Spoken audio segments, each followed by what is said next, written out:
long night of the Dark Ages covered Europe, and darkness covered the people, the lamp of truth still shone brightly in Scotland and Ireland. These two countries on the brink of the known world stood like a wall to resist the menace of advancing religious tyranny. Scotland in particular, like the Waldenses in northern Italy, found in her rugged mountains a fortress.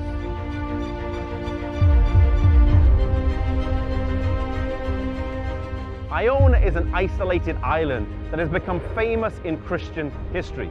It became a central point to the Celtic Church for many centuries, preserving true biblical faith, teaching, educating, and sending out missionaries. The story of Iona starts with a man by the name of Columba, who was actually from Ireland and was born of royal descent.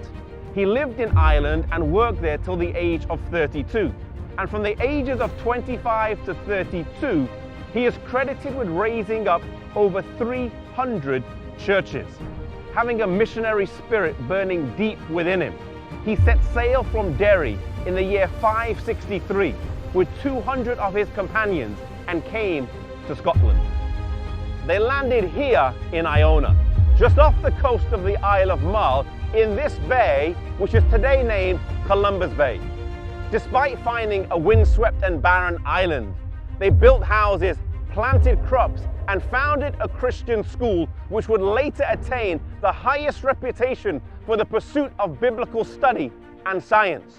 The students had a well-rounded education, and in addition to their classes, they would spend time in physical labor, in gardening, in baking, in farming, and in prayer and singing.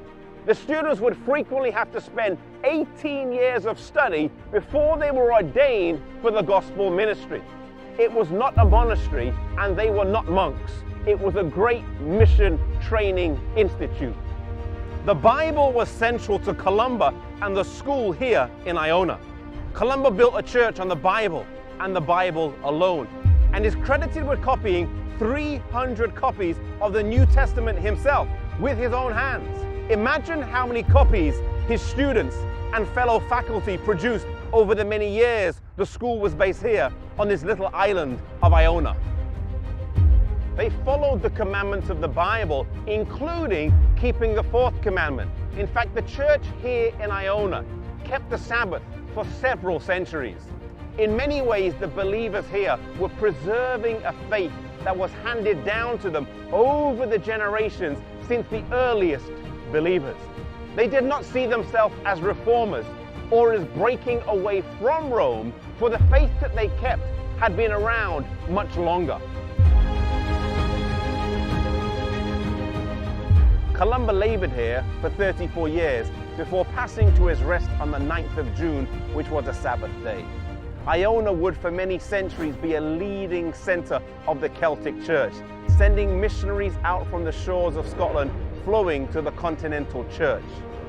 Columbus' followers would hold this island for 641 years before they were driven out by the Benedictine monks. Iona stands to us today and gives us lessons in the missionary work that took place here.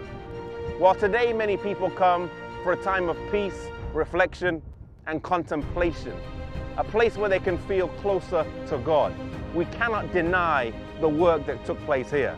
Maybe God is calling you to go and get trained, like the missionaries who would come here to be trained and would go out for service. Maybe God is calling you to be trained for mission service. Maybe He's calling you to a life of full-time ministry. Maybe God is calling you to change the whole course of your life. And if God is calling you, harden not your heart and follow the Lord's leading.